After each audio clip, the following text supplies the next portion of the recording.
रंगदेवता आणि नाट्यरसिकांना विनम्र अभिवादन करून कोकणशाही सादर करत आहे ढ मंडळींच्या बिलीमारो एकांकिकेचा शाही सन्मान.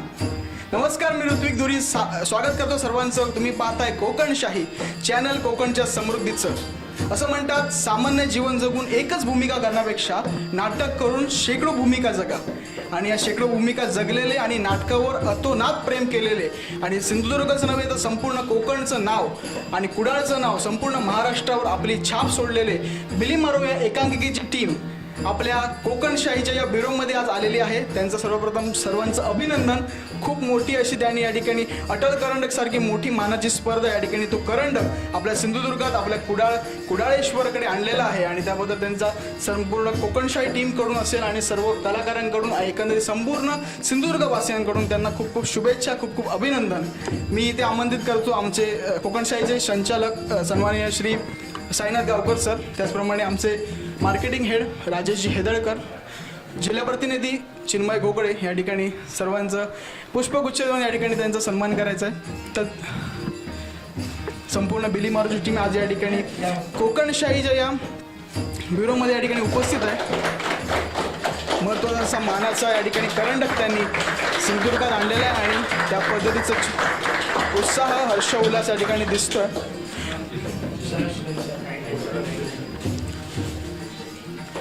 मी विनंती करीन या ठिकाणी आपले संचालक सन्माननीय साईनाथजी गावकर यांनी आपलं मनोगत व्यक्त करा.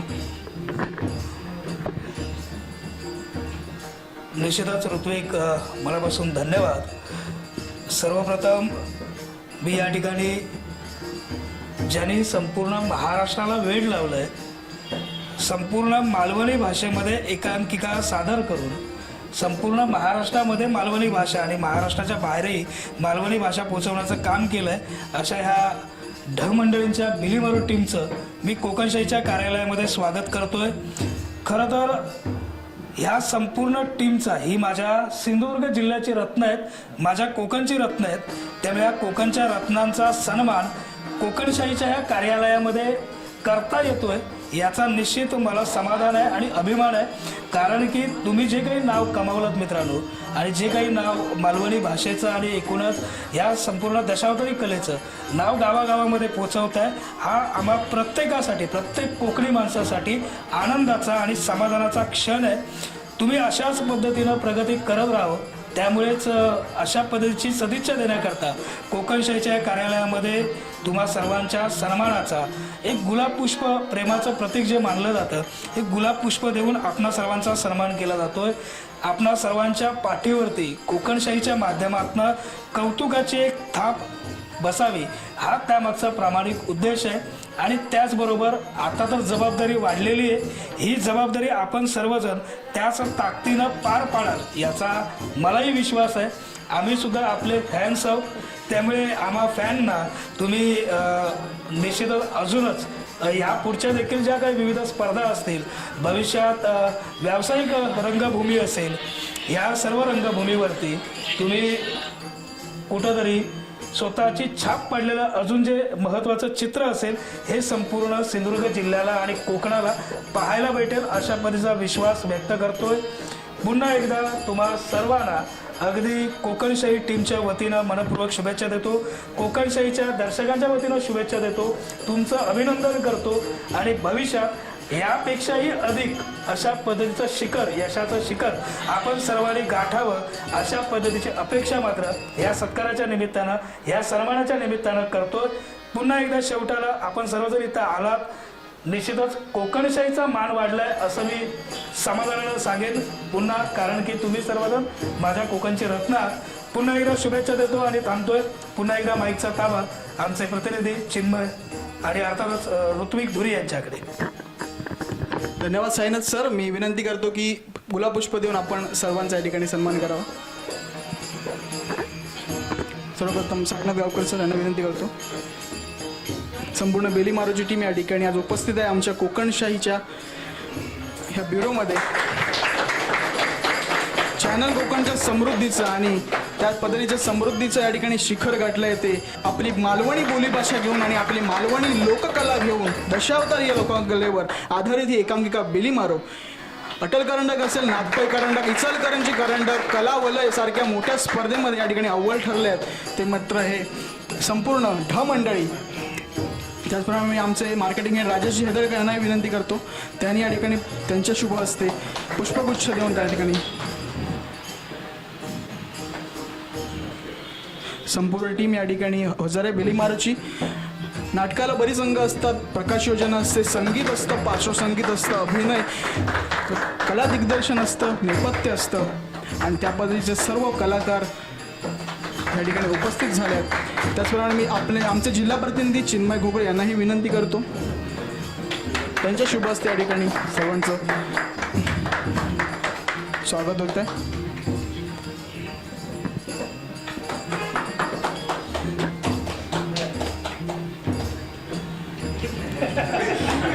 Thank you thank you. ठीक आहे.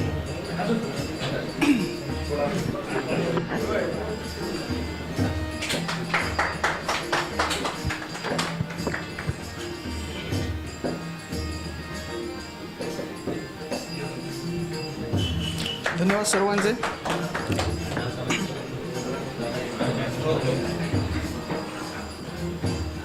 निलेशजी गुरव या ठिकाणी उपस्थित आहेत. नक्की समन्वयक म्हणावे लागतील ढ मंडळीचे, कायम सहकार्य लाभतं प्रत्येक सांस्कृतिक कार्यक्रमामध्ये असे निलेश गुरव. धन्यवाद सर्वांचे. आता माझी पाळी या ठिकाणी.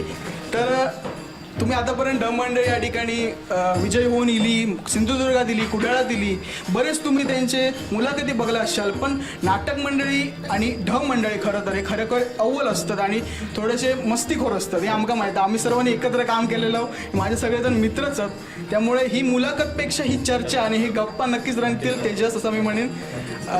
निलेश सर पण आहेत आपल्याबरोबर. मी सांगू इच्छिते की ढ मंडळी, ढ या शब्दाचो, या वाक्प्रचाराचो दृष्टिकोनच बदलून टाकला तो या ढ मंडळींनी. त्यांचंच वाक्प्रचार आहे की हुशार राहून समजणं संपून जाय, पण ढ राहून आपण कायम शिकत राहू, कायम शिकत राहू. आणि त्या संधीचा सोना करून दाखवलेली त्या ढ मंडळींनी. आणि करंडक घेऊन येईल तो अटल करंडक. त्याच्यात तुझ्याकडे येत आहे, काय सांगशील? ढ मंडळीचा वाक्प्रचार तर आमका कळलोच, पण ही संकल्पना आधी ढ मंडळीची रुजली कशी, खैसून इली आणि कशा पद्धतीने तू ही मांडलं आणि त्याचं एक समूह तयार केलं एक नाटकासारखं आणि कलाकारांचं. हुशार होऊन एक दिवस शिकणं संपून जाईल, ढ राहून आयुष्यभर मी शिकतच नाही. या ढ मंडळीचा ब्रीद वाक्य मुळात संपूर्ण 12 कडीत ढ या एक असा मुळाक्षर आहे ज्याका वेलांटी, उकार, मात्रा काहीच नाही, पण त्या खूप काही सांगून जातात. लहानपणापासून त्या प्रत्येक विद्यार्थ्याच्या मागे कमी अधिक प्रमाणात चिकटलेला असतात ढ आ ढ आ ढ आ. तर त्या शब्दाचं काहीतरी एक अर्थ बदलायचो किंवा शिकत रवायचा. या कारणासाठी आम्ही ढ या अक्षर मी म्हणजे माका वाटला हे कदाचित 2018 मधली गोष्ट की ढ ह्यो शब्द घेऊन आम्ही एक चॅनल सुरू करतो ठरवलं किंवा ग्रुपची एक बांधणी झाली ढच. त्यावेळी ढच असा होता, ढच एक ढ अनेक ढच. पण नंतर हे ढ असे वाढत गेले. मग त्या सगळ्यांसाठी मिळून मंडळी हो शब्द येतो, ढ मंडळी. मग ते कोण 2 ढ नाही, 3 ढ नाही, तर पूर्ण ही मंडळी. आता ही जशी वाढत जातात तेवढे आम्ही घेत राहतो, जेवढे येतात तेवढे शिकत राहा. ज्यांका शिका जाते नाही ढ मंडळी या आम्ही त्यांच्यासाठी हो प्लॅटफॉर्म हा ज्यांका शिका असा त्यांच्यासाठी. एका ढ पासनं 2 ढ पासनं ही सुरुवात झाली आणि आज ढंची ढ मंडळी झाली. इकडे आपल्या कुडाळमध्ये आपल्याला दिसतं ही ढ मंडळी. नक्कीच माका सांगूचं की नाटकामध्ये आपण पाहतो प्रत्येक अंग असतात. प्रकाश योजना असेल, नेपथ्य असेल, अभिनय, दिग्दर्शन, लेखन आणि ह्या सर्व अंगांचे या ठिकाणी पुरस्कार घेऊन आले ती मात्र ढ मंडळी. त्या पद्धतीचं या ठिकाणी मी सांगतो लेखक आणि दिग्दर्शक आणि स्वतः रंगा ही भूमिका पार पाडणारा तेजस आपल्यासोबत आहे.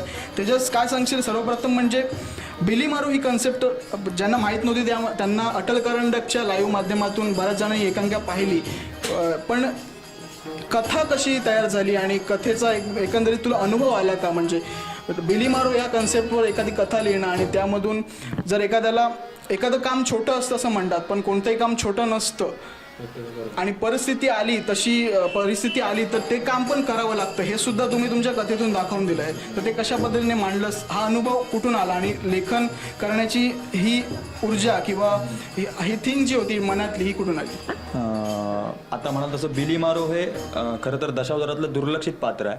म्हणजे खरंच ते दुर्लक्षित आहे, कारण कुडाळातल्या म्हणजे आपल्या सिंधुदुर्गातल्या बऱ्याच जणांना माहीत नाही आहे की बिली मारो म्हणजे नेमकं काय, बिली मारो कोणाला म्हणतात हे बऱ्याच लोकांना माहीत नाही. तर बिली मारो हे दशावतारात सुरुवातीला गणपतीसोबत जे मोर घेऊन रिद्धी सिद्धी म्हणून त्यांच्यासोबत नाच केला जातो गणपतीसोबत.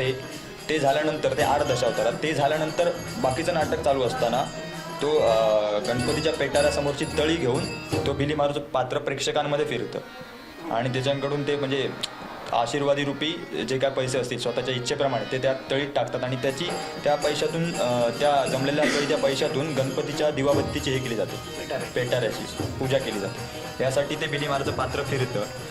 तर असा विषय झाला की आपल्या सिंधुदुर्गात दशावतार तर वेडच आहे, लोकांना वेड आहे. म्हणजे मनोरंजनाचं काय महत्त्वाचं साधन असेल तर ते दशावतार आहे. तर आम्हाला पण लहानपणापासून जत्रांना जायची, दशावतार बघायची आवड होतीच.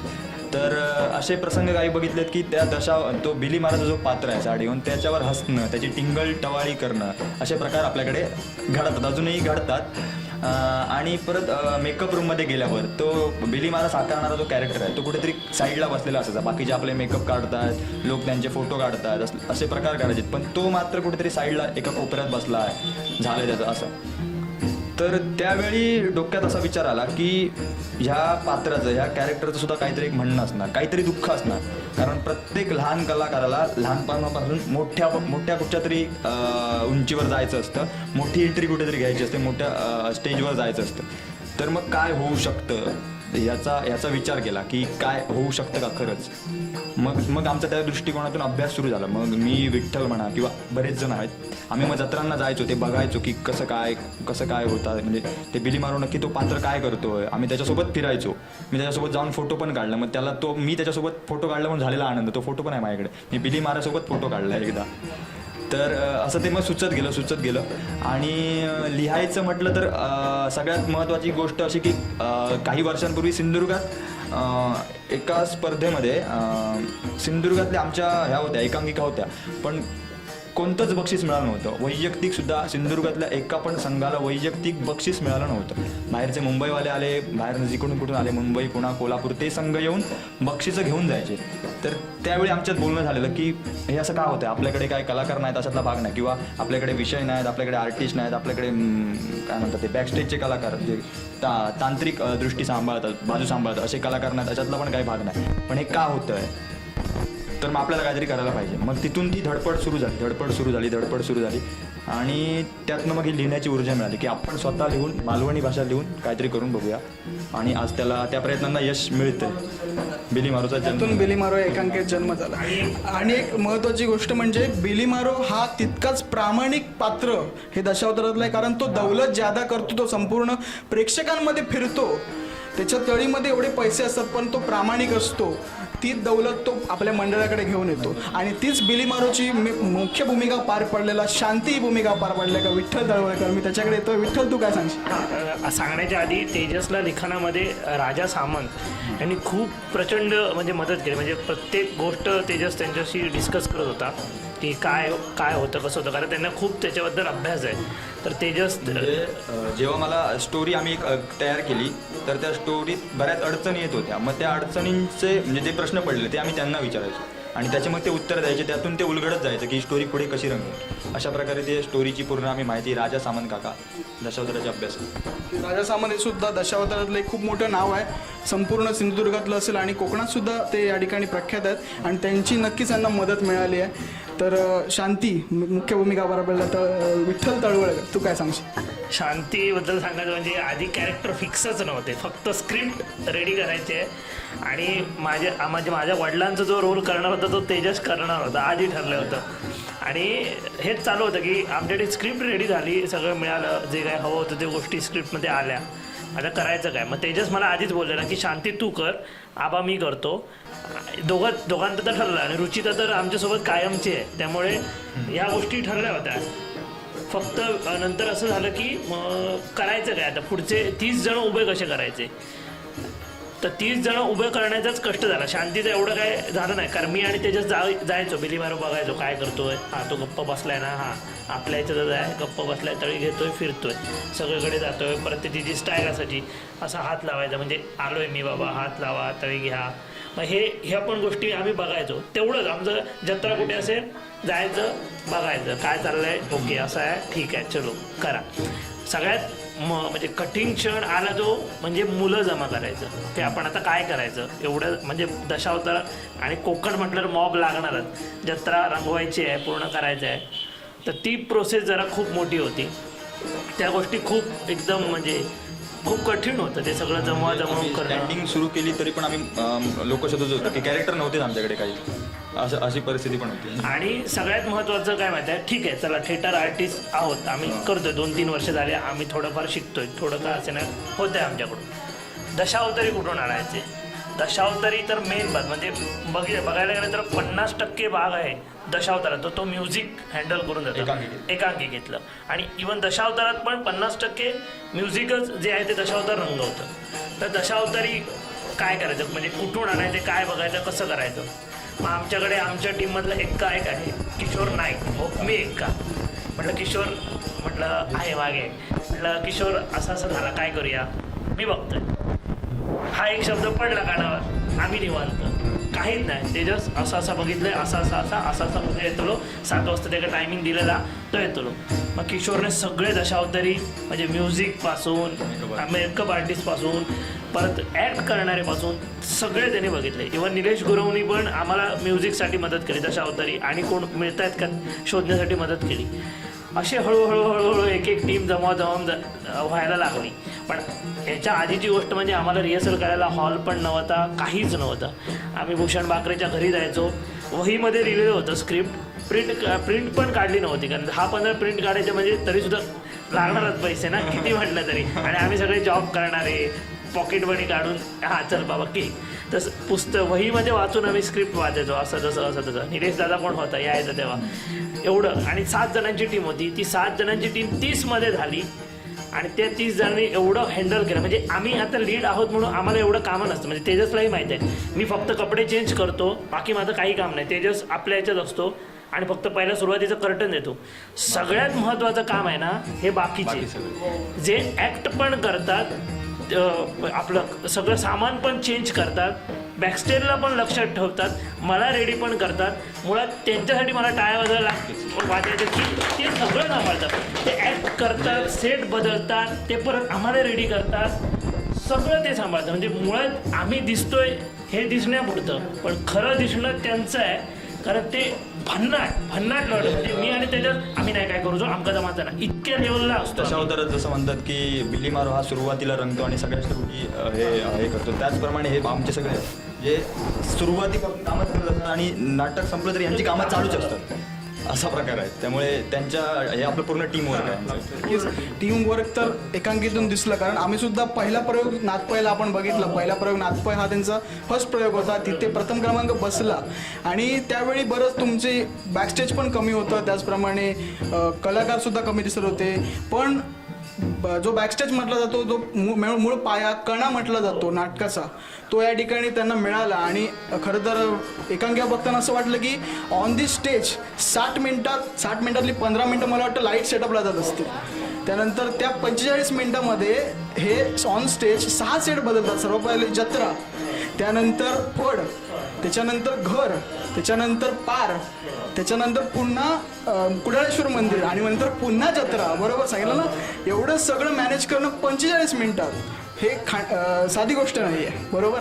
आणि म्हणजे आणि ते आर्टिस्ट ते ऍक्ट पण करतात, आपल्या याच्यामध्ये असतात, आणि ते स्टेज पण तेवढ्याच रीतीने बदलतात, त्याच स्पॉटच्या खाली त्याच रीतीने सगळं. म्हणजे कधी कधी आम्ही आमचं बेरिंग विसरतो, पण ते स्वतःच्या बेरिंगमध्ये असून सेट बदलतात.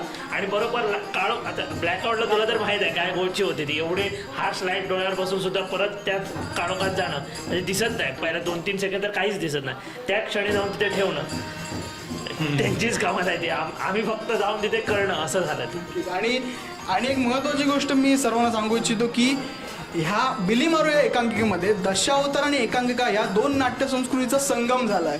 ही साधी गोष्ट नाही. मुळात मी निलेश गुरव सरांकडे येतो आहे. सर तुम्ही चांगलं माहिती आहे तुम्हाला की एकदा भूमिकेत दशावतार जेव्हा एखादा भूमिकेत शिरतो आणि दशावताराला कुठली टाइम लिमिट नसते आणि तो पूर्णपणे म्युझिकवर चालतो, पार्श्वसंगीतवर चालतो, पेटीवर जे म्युझिक रंग लागत जातो, प्रेक्षकांची दाद मिळत जाते, त्या पद्धतीने त्याची भूमिका वाढत जाते. पण दशावतार आणि एकांकिकेचे कलाकार एकत्र येऊन 60 मिनिटाच्या वेळेमध्ये दशावतारांनी कसं काय हे मॅनेज केलं हे जाणून घ्यायला आवडेल. नाही, मुळात दशावतार ही कला अशी आहे की त्याला स्क्रिप्ट नसते कुठल्याही प्रकारची किंवा दिग्दर्शक नसतो, नेपथ्य नसतं. असं सर्व दशावतारी कलाकार स्वतःचे मेकअप मन स्वतःच असतात, स्वतःचे कपडे स्वतःच करतात. म्हणजे दशावतारी कलाकार हा अष्टपैलू कलाकार असं म्हटलं तर चुकीचं ठरणार नाही. आणि जेव्हा दशावतारी कलाकार जेव्हा एकांकिकेसारख्या ठिकाणी येतो किंवा त्या ठिकाणी आपली एक भूमिका करायची त्याला असते, तेव्हा मी खरं तर कौतुक करेन तेजसचं की ज्या पद्धतीनं हे सगळ्यांना त्यांनी हँडल केलं. म्हणजे फ्रेम टू फ्रेम जर विचार करायला गेला एकांकिकेचा संपूर्ण, तर लक्षात आपल्याला येईल की दशावतार एका बाजूला चालू आहे, एका बाजूला ऍक्ट चालू आहे आपल्या एकांकिकेमधल्या. ह्या दोन्ही गोष्ट खूप चांगल्या पद्धतीनं तेजसने खूप ते बॅलन्स केलंय, मॅनेज केलंय. तो हॅट्स ऑफ टू तेजस, कारण त्याचा याच्यातनं अभ्यास कळतो की दशावतारासाठी जी मेहनत त्याने घेतली, 2 वर्षापासून त्याचा अभ्यास चालू आहे. आणि आताच्या घडीला जेव्हा ब्लॉकिंग करायचं झालं तेव्हा मुळात आता मगाशी विठ्ठलने म्हटल्याप्रमाणे हवी ती माणसं आपल्याकडे नव्हती. अशा पद्धतीत स्वतः महत्त्वाचं कॅरेक्टर करत असताना ते दिग्दर्शन करणं सोपी गोष्ट नाही.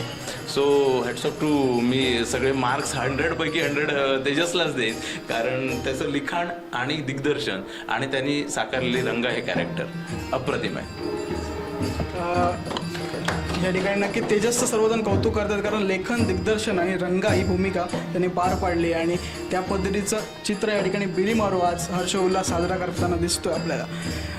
एकांकिकेचं महत्त्वाचं अंग म्हणजे नेपथ्य आणि प्रकाश योजना, ती सुद्धा तितकीच महत्त्वाची आहे. प्रकाश योजना आणि खरं म्हणजे बिली मारोचं संगीत हे लाईव्ह संगीत होतं जे दशावताराचं असतं. आणि एकांकिका चालू असताना जेव्हा एकांकिका पाहतो आम्ही तेव्हा एकांकिका चालू असताना असं कधीच वाटत नाही की एकांकिकेतले कलाकार वेगळे आणि दशावतारी कलाकार वेगळे, हे एकत्र येऊन खरोखर रंगमंचावर दशावतार चालू आहे. जत्रेच्या वेळी जत्रा वाटते, कुडाळेश्वर मंदिराच्या वेळी कुडाळेश्वर मंदिर वाटतं. तर नेपथ्य आणि प्रकाश योजना, मी सचिन गोंडस्कर सर आमच्यासोबत आहेत. आर्ट डिरेक्शनमधलं एक मोठं नाव संपूर्ण सिंधुदुर्गातलं सचिन गोंडस्कर सरांना बरेच जण प्रख्यात आहेत, ते ओळखतात. आणि सचिन गोंडस्कर सर तुम्हाला विचारू इच्छितो की प्रकाश योजना नेमकी म्हणजे सुटसुटीत नेपथ्य म्हणजे सिम्बॉलिक म्हणतो आपण, त्या पद्धतीचं नेपथ्य आपण इकडे बिली मारो एकांकिकेत वापरलेलं आहे. आणि त्या पद्धतीची प्रकाश योजना सुद्धा नीटनेटकी प्रकाश योजना म्हणजे असं म्हणतात कॅमेरामॅन हा चित्रपटाचा निर्देशक असतो, त्याच्या दृष्टीने दिसते सिनेमा दिसतो, तसंच प्रकाश योजनेमुळे एकांकिका दिसते. काय सांगाल सचिन सर? आधी नेपथ्याबद्दल बोलायचं झालं तर खूप आधीपासूनच डिस्कशन चालू होतं की काय करायचं, कसं करायचं. प्रत्येक सीन वेगवेगळा वाटला पाहिजे, त्याच्यात नेटनेटकेपणा पाहिजे. आणि आमच्याकडे वेळ पण एवढा नाही आहे, आम्ही लिटरली डेड एंडला असतो, म्हणजे 50 मिनिटाची जवळपास एकांकिका आहे आमची. त्यामुळे आमच्याकडे खूप घाई असते आणि हे सगळे 30 जण आहेत, ते सगळे जबाबदार आहेत नेपथ्य बदलायला. इवन स्टार्टिंग अशी झालेली की आम्हाला नेपथ्य खूप सारं करायचं होतं, म्हणजे वेगवेगळ्या आयडियाज ज्या आमच्या आहेत त्या कशा करून घ्यायच्या, की प्रॉपर मिस्त्री असल्याशिवाय त्या गोष्टी होणं खूप कठीण होतं. पण मगाशी विठ्ठल बोलला तसंच की बजेटचा विषय जो असतो तो सगळं करायला भाग पाडतो. मग त्यामुळे आम्हीच सगळ्यांनी मिळून ते नेपथ्य उभं केलं. माझं फक्त नाव लागतं, पण त्याला सुद्धा जबाबदार यातली अर्ध्याहून अधिक मंडळी आहेत जी मला प्रत्येक वेळी सपोर्टला होती की बाबा काय करायचं आहे, हां पडदा पाहिजे. पडदा देणारा माणूस वेगळा होता, कोणाकडनं तरी बाबा मित्राला फोन केला प्रांजल राहुल म्हणून, त्याला सांगितलं की अरे आम्हाला पडदा पाहिजे, असं असं आम्ही मेकअप रूम दाखवतो. तर बोलला घेऊन जा, तुला पाहिजे तेवढे दिवस ठेव. हे त्या कुडाळेश्वराची कृपा आहे की आम्ही कोणाला तरी फोन केला आणि काय पाहिजे म्हणून सांगितलं तर कोणीच नाकार दिला नाही. इव्हन तो जो बाकडा आम्ही वापरतो तो आम्ही तयार करणार असतो. तर आमच्यातलीच एक कलाकार जी सगळ्यांचा होल अँड सोल एकमेव कलाकार आहे आमच्याकडे, जी रुचिता शिर्के, तिच्या घरी तो मोडलेला बाकडा होता, तोच आम्ही उचलून त्यालाच रिपेअर केला आणि तो वापरतो. म्हणजे एक एक जे हवं तसं तसं आम्हाला मिळत गेलं नेपथ्यासाठी. इव्हन मग तेजसच्या आयडियानुसार काय पाहिजे की बाबा जत्रा दाखवायची तर फुगे पाहिजेत, 5 स्टॉल पाहिजे, 5 स्टॉलचं तर त्यांनी सीन लिहिलं आहे. त्यामुळे ते सगळं बारीक बारीक गोष्टी तयार केल्या खरं, पण त्या तेवढ्याच्या वेळेत लागणं महत्त्वाचं आहे. आणि ते सगळं काम हे 30 जण करतात. मी फक्त लाईटचं काम करतो, ते सुद्धा खाली बसून. मी त्यावेळी स्टेजवरती नसतो, ते सुद्धा कमी स्पॉटमध्ये का तर आम्ही डेड एंडला आहोत. 9 मिनिटात लाईट सेट करणं कंपल्शन आहे आम्हाला. त्यामुळे जेवढे स्पॉट जिथे मेन आहेत, जिथे इम्पॉर्टन्स आहे, बाकीच्या ठिकाणी आम्ही जनरलवरती खेळतो. आणि मेन स्पॉट आहेत जे तुम्ही बघितलात, मी आता सगळ्यांना सांगत नाही काय आहेत ते, कारण तुमची एक्साइटमेंट कमी होईल बघायची. त्यामुळे जे काही स्पॉट्स आहेत ते मी फक्त 9 स्पॉटमध्ये ती पूर्ण एकांकिका करतो. आणि त्यात मेन गोष्ट आम्हाला लाईटची रिअलचं अजिबात नाही. ते स्पॉट घेण्याची खासियत सुद्धा प्रत्येक कलाकाराची आहे. मी कुठेही मला वेळ मिळत नाही की बाबा ह्या स्टेजला ह्या ठिकाणी हा पेटी लागली पाहिजे, इथे ट्रंक लागले पाहिजेत, हे कोणालाच मी सांगत नाही. आम्ही जशी रिहर्सल करतो तसेच आणून ते पोरं लावतात आणि ते एक्झॅक्ट ऑन दी स्पॉट असतात. ही खासियत आहे आणि ही त्या सगळ्यांची मेहनत आहे की बाबा आपल्याला एवढ्या वेळेत इथे लावायचं आहे, हे ते परफेक्ट लावतात. तेजस, विठ्ठल हे सगळे स्पॉट घेण्यात एक्सपर्ट आहेत कारण ते करत आहेत. पण ह्यातले जवळपास 18 ते 20 जण असे आहेत, 18 ते 20 जण असे आहेत की जे अजिबात स्टेजवरती आले नव्हते किंवा दशावतारी कलाकार आहेत ज्यांना एकांकिका हा प्लॅटफॉर्म माहिती नव्हता. पण ते लोक सुद्धा स्वतःहून येऊन स्पॉट घेतात. कुठच्या स्पॉटला गेल्यानंतर कुठे आपल्या चेहऱ्यावरती लाईट पडते हे त्यांना समजायला लागलं आहे आणि ते परफेक्ट स्पॉट घेतात. आणि त्यामुळे लाईटचा नंबर हा डायरेक्टली येत नाही. हे कलाकार जर लाईटमध्ये दिसले तरच नंबर येतो आणि ते मला नंबर मिळण्यामागे लाईट असो किंवा नेपथ्य असो त्याच्यामागे तेजसचा हात आहे आणि या सगळ्या कलाकारांचा हात आहे. कारण त्यांनी जर वेळेवरती लाईट घेतली नाही, कारण ऑन दी स्पॉट विठ्ठलच्या पण लाईट्स काही चेंज होतात, त्या जर विठ्ठलने घेतल्या नाहीत तर त्याला काहीच महत्त्व राहत नाही. जर पात्राशिवाय लाईट असेल तर त्याला काहीच अर्थ राहत नाही. ही सगळी पात्र लाईटमध्ये असतात, त्यामुळे मला नंबर मिळतो. त्याला सुद्धा हे सगळे हकदार आहेत. त्यांच्यासाठी प्लीज एकदा जोरदार टाळ्या, कारण त्यांच्याशिवाय मी काहीच करू शकत नाही. प्रकाश योजना तर तितकी सुंदर आहेच, पण नेपथ्य आणि दिग्दर्शनाची सांगड गाठलेली आपण या एकांकिकेत बघितली आहे. ती म्हणजे या एकांकिकेचा ग्राफ जिथे चढत जातो असे 2 प्लस पॉईंट नेपथ्याबरोबर दिग्दर्शनासोबत बांधलेले आहेत. ते म्हणजे सगळ्यात पहिला म्हणजे त्या पेटाऱ्यातून दशावतार बाहेर येतो आणि दुसरा म्हणजे तो बाक त्या बाकडा तुटतो. तर हे कसं जमलं आणि ते दिग्दर्शन आणि नेपथ्यामधून घडून आणलं तर तुमच्या दोघांकडूनही जाणून घ्यायचं. मुळात हे जे पॉईंट आहेत ते एकांकिकेचे महत्त्वाचे आहेत, जे ग्राफ कुठच्या कुठे घेऊन जातात एकांकिकेचे असे भाग आहेत. पण त्याची गंमत आता सांगितली तर ते बाकीचे जे बघणार आहेत त्यांना ती गंमत राहणार नाही असा विषय. त्यामुळे तो एक मुळात स्टोरीचाच भाग आहे. म्हणजे त्यात विशेष असं काही नाही, तो स्टोरीचाच भाग आहे. एक फॅन्टसी फक्त वापरले आणि तो स्टोरीचा भाग आहे एवढंच. आणि सगळ्यात महत्त्वाचं मगाशी एक राहून गेलं सांगायचं की आम्हाला प्रॅक्टिस करायला म्हणजे सुरुवातीला फक्त स्क्रिप्ट होती, वही होती आणि प्रॅक्टिस करायला आम्हाला जागाच नव्हती, म्हणजे कुठची प्लेसच नव्हती. आम्ही भूषण बाकरे यांच्या घरी बसून रीडिंग करायचो, फक्त रीडिंग करायचो. पण स्टँडिंग जेव्हा करायची होती तेव्हा कुठे करायची हा प्रश्न पडलेला. त्यावेळी आम्ही इकडे भुपकरवाडी पिंगोळीमध्ये आधी दरवर्षी 1 मेला एक नाटक करायचो. तर तिकडचेच राजन पांचाळ काका म्हणून आहेत, ते ग्रामपंचायत पिंगोळीचे माजी सरपंच होते. तर त्यांनी आम्हाला ग्रामपंचायत पिंगोळीचा हॉल उपलब्ध करून दिला, तो पण बिना म्हणजे काहीच कॉस्ट न घेता फ्रीमध्ये. जितके दिवस तुम्हाला वापरायचं आहे तितके दिवस वापरा अशा पद्धतीने आम्हाला तो त्यांनी उपलब्ध करून दिला. तर ग्रामपंचायत पिंगोळीचे खूप खूप आम्ही आभारी आहोत. धन्यवाद. नक्कीच आपण सुरुवातीपासून ऐकतो सर्वच कलाकारांकडून की आर्थिकदृष्ट्या बजेटदृष्ट्या कुठेतरी कलाकार आपले मागे राहतात. पण मंडळींना तुम्ही सुरुवातीपासून पाहिलं तर आपली जी लोककला आहे, आपली जी संस्कृती आहे त्यांच्यावर त्यांच्या कलाकृती या ठिकाणी असतात. म्हणजे सुरुवातीलाच बघितलं तर मंडळींची शबय आपण यूट्यूबला जाऊन पाहू शकतो. शबय ही सुद्धा इथल्या लोककलेवर आधारित आहे, इथल्या होळी सणांमध्ये होणाऱ्या कलेवर आधारित आहे. तर मंडळी नेहमीच कलेला इथल्या वाव देतात, लोककलेला इथल्या संस्कृतीला वाव देतात.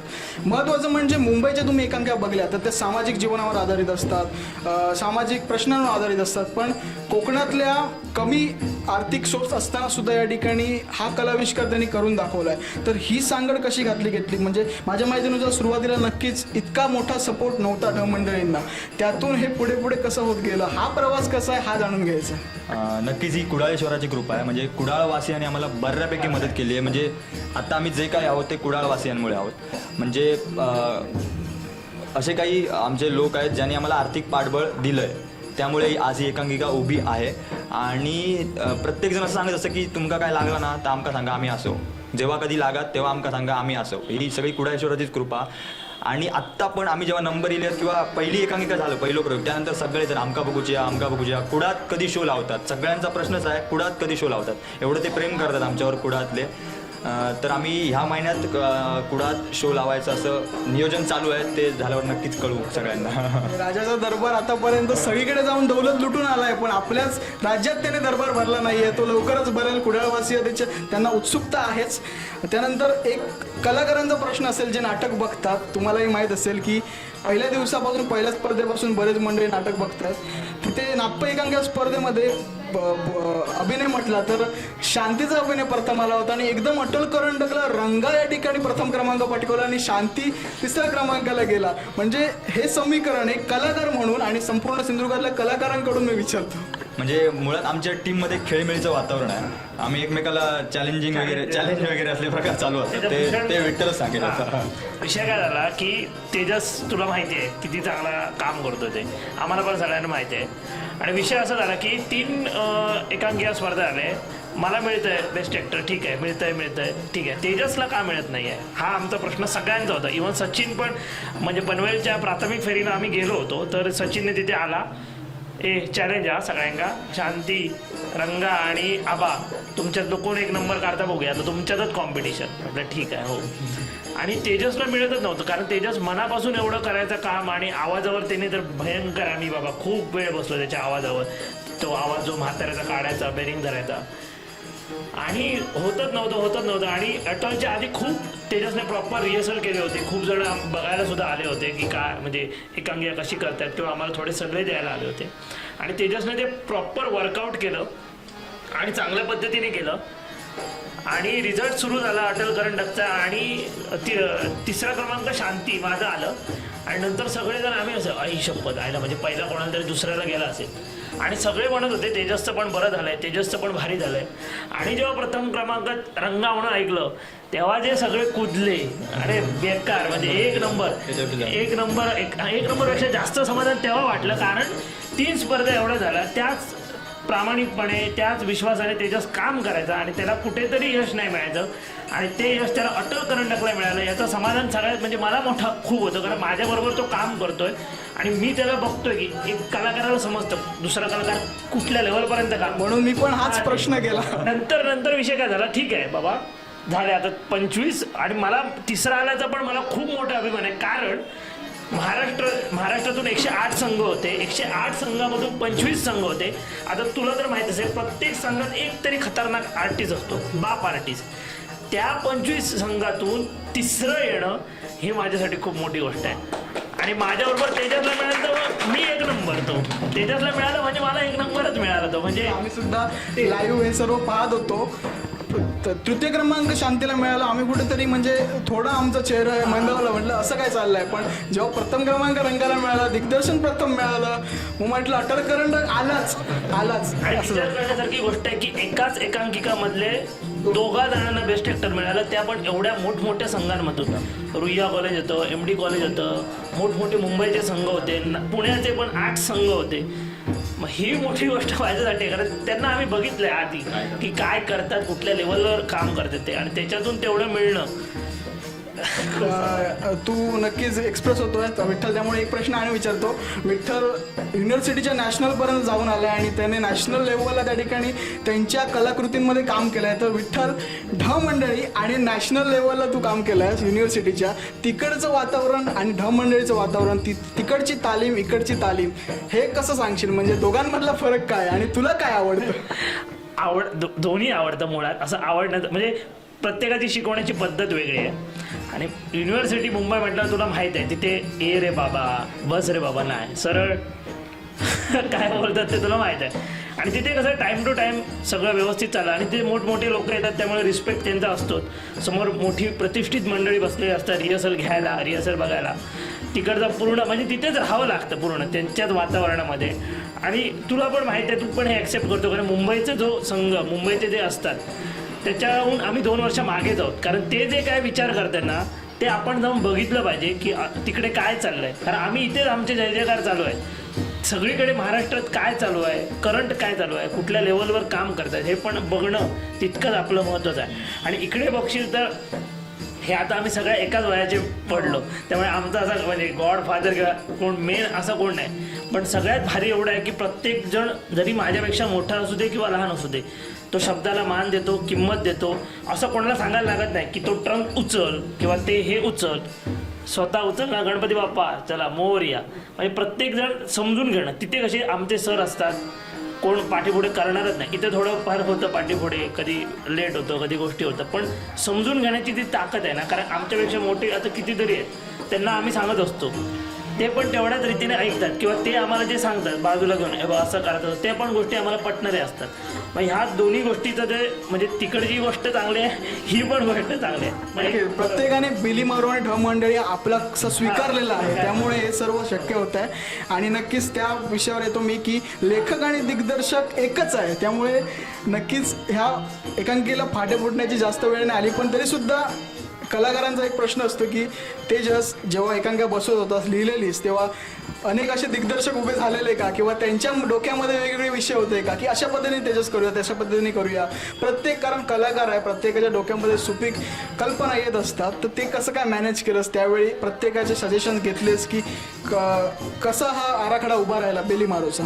म्हणजे मुळात सर्वप्रथम दशावतारावर लिहितोय, त्यामुळे सध्या तर एक भीती आहे की कारण उगाच ती त्यांनी उंचीवर नेऊन ठेवलं आहे दशावतार, तर आपल्याकडून कुठेतरी गालबोट लागायला नको. त्यामुळे जेव्हा स्टोरी आमची क्रिएट झाली त्यानंतर आम्ही काही दशावतारी कलाकार आहे, काही जाणकार आहेत, त्यांना ती सांगितले की आम्ही असं असं करतोय, असं असं करणार आहोत. तर त्यांनी जे प्रश्न टाकले, मग त्या प्रश्नांची उत्तरं शोधली आम्ही. दरवेळी आम्हाला प्रश्न पडत होते आणि त्या प्रश्नांची आम्ही उत्तरं शोधत होतो. तर एका पॉईंटला असं आहे की शांती जो आहे तो दोन भूमिकांमधली एक भूमिका स्वीकारतो आयुष्यात, अशी ती गोष्टीमध्ये एक आहे की दोन भूमिकांमधली एक भूमिका स्वीकारतो. तर ती त्यांनी स्वीकारली ही कळली, पण ती त्यांनी मनापासून स्वीकारली की काही वेगळ्या कारणांमुळे स्वीकारली, हा प्रश्न आम्हाला चंदू काकांनी टाकला. चंदू शिरसाट काका जे आमचे गुरुस्थानी आहेत, त्यांनी आम्हाला प्रश्न टाकला.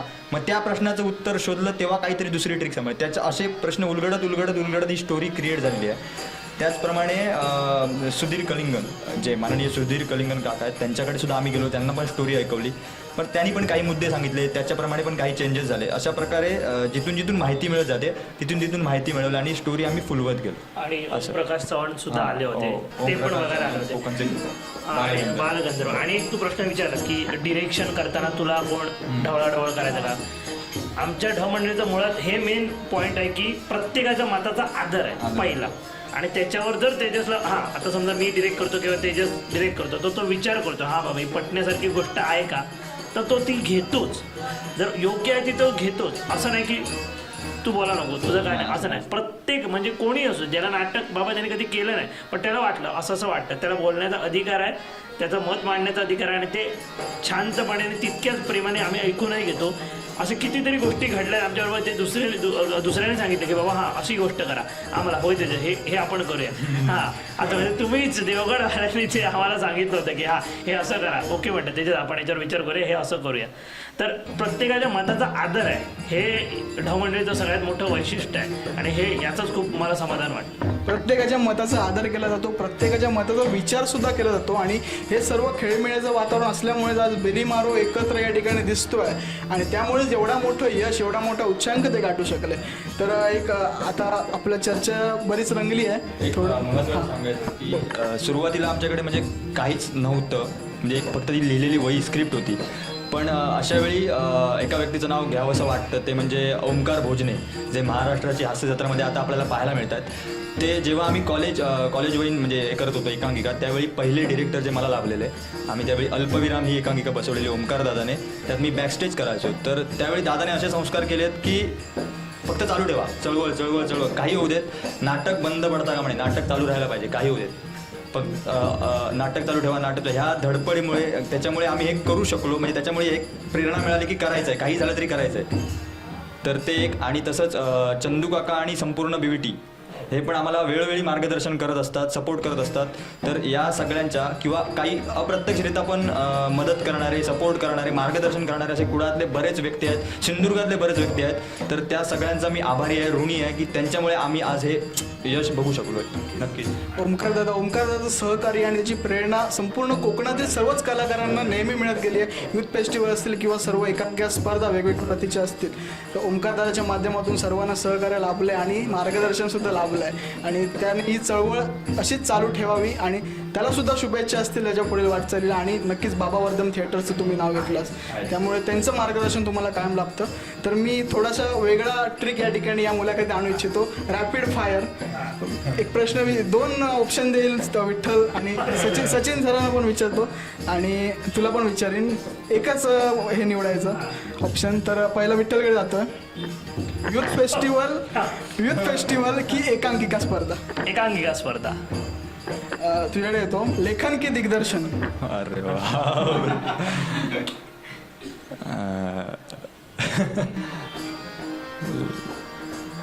पटकन दिग्दर्शन की अभिनय?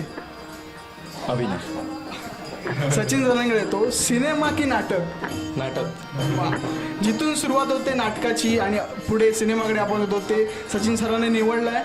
तर बिली मारो ही सुरुवात असते दशावताराची. ज्या पद्धतीने नाटकाची सुरुवात असते पडदा ओढण्यापासून, संगीत करण्यापासून आणि रंग लावण्यापासून, त्याचप्रमाणे दशावताराची पण सुरुवात असते बिली मारो ह्या भूमिकेपासून. बिली मारो या एकांकिकेमध्ये त्यांनी सर्व भूमिकेतना आणि सर्व कथेतना असे काही मुद्दे समोर आणले आहेत की कोणती भूमिका किंवा कोणतं काम हे छोटं नसतं. त्याचप्रमाणे परिस्थिती तशी आली तर प्रत्येक कामं करावी लागतात. परिस्थिती ही माणसाला जबाबदारी शिकवते. अशा पद्धतीची ही कथा यांनी मांडलेली आहे. आणि प्रत्येकाने या ठिकाणी त्यांनी आपल्याला सांगितलं बजेटचा विषय असतो, आर्थिक परिस्थिती असते. सिंधुदुर्गात असे बरेच कलावंत आहेत, असे बरेच ग्रुप आहेत जे अजूनही या ठिकाणी आर्थिक गोष्टींमुळे या ठिकाणी मागे पडतात. त्यांना आपली कला सादर करण्याचा प्रयत्न असतो पण आर्थिक गोष्टींमुळे किंवा पाठबळामुळे त्यांना संधी मिळत नाही. यश मिळाल्यानंतर शुभेच्छा देणारे बरेच असतात पण मेहनत करताना प्रोत्साहन देणारे फार कमी मिळतात. असं चित्र बिली मारोचं सुद्धा आपल्याला दिसलं पण त्यांना बऱ्याच जणांनी सहकार्य केलं आणि आज त्यांचं यश सर्वांसमोर दिसलेलं आहे. तर त्या दिवशी मला आणि एक बोलायचं आहे की आता आम्ही जे जमलो होते अटल करंडकसाठी, तर अटल करंडकच्या प्राथमिक फेरीसाठी जेव्हा आम्ही गेलो होतो तर तिकडे राहण्याची खाण्याची काहीही सोय नव्हती. ती महत्त्वाची होती कारण मुंबईला गेलो तुला माहीत आहे 30 जणांना. मुंबईला गेलात तेव्हा एकूण सगळे किती जण होता? 30 जण 25 जण होतो. खरं 25 टीम होती पण 30 जण आम्ही गेलेलो. तर आमची राहायची काही सोय नव्हती.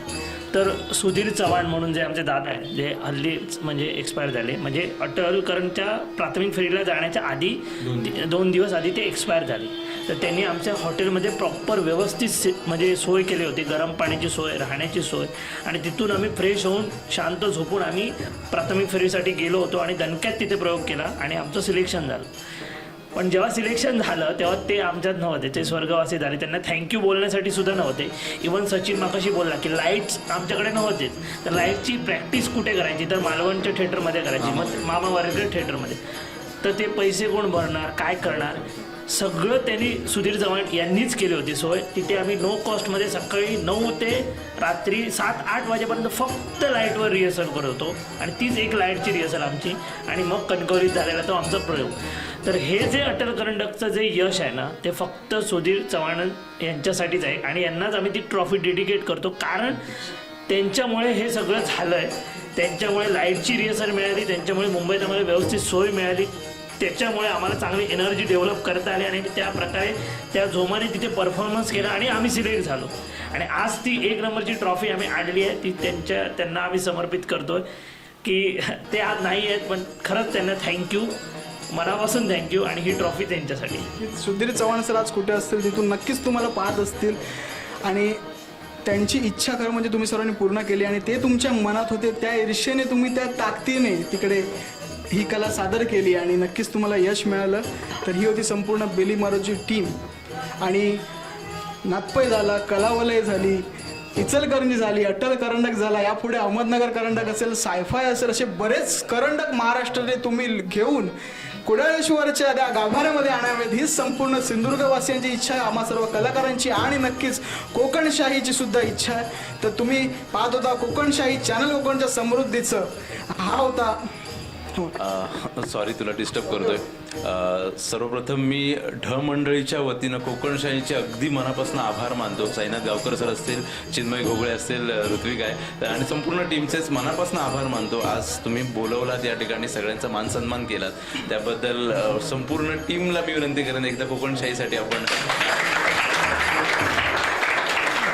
खरं म्हणजे ही खास मुलाखत होती, कारण नाटकाचे जे महत्त्वाचे पैलू आहेत ती उलगडण्याची ही मुलाखत होती, जी नक्कीच मेहनत, नाटकामागची मेहनत असते ती या मुलाखतीतून सर्वांच्या समोर आली असेल की नाटकासाठी सुद्धा किती परिश्रम घ्यावे लागतात आणि सर्वांना एकत्र आणणं हाच मोठा या ठिकाणी खेळ आहे. तो ह्यांनी ढ मंडळींनी या ठिकाणी पूर्ण केला आणि सिंधुदुर्गातून यावर्षी नक्कीच बाकीचे संघ नसतील पण सर्वांचं या ठिकाणी त्यांनी प्रतिनिधित्व केलं. आणि आम्ही जेव्हा पाहत होतो अटल करंडक, जेव्हा यांना पुरस्कार मिळाला तेव्हा आम्ही सुद्धा आपापल्या ठिकाणी जिथे होतो तिथे नाचलो त्याच आनंदाने आणि आम्हाला सर्वांनाच खूप आनंद झाला आणि त्याचं यश यांनी खेचून आणलंय. तर हा कोकणशाही सादर करीत होतं बिलीमारो आणि ढ मंडळींचा शाही सन्मान. तर हा घ्या संपूर्ण बिलीमारो. ओय बायलेची कामा माका नाही जमाचा या. मी केलं तर राजपाटच करतलंय. राजपाट म्हणजे कशी वैभवशाली भूमिका. अगदी राजप्रसादाच्या ठाई आमची पावलं वळली गेली. उभय देवतांचा आशीर्वाद घेतल्या वाचून देव दरबाराच्या सुधारणा सभेला आम्ही केव्हाही प्रारंभ केला नाही आणि म्हणूनच उभय देवतांच्या पूज्य आणि पवित्र चरणी 33 कोटी देवतांचा अधिपती देवेंद्र नमस्कार करतोय. तर मंडळी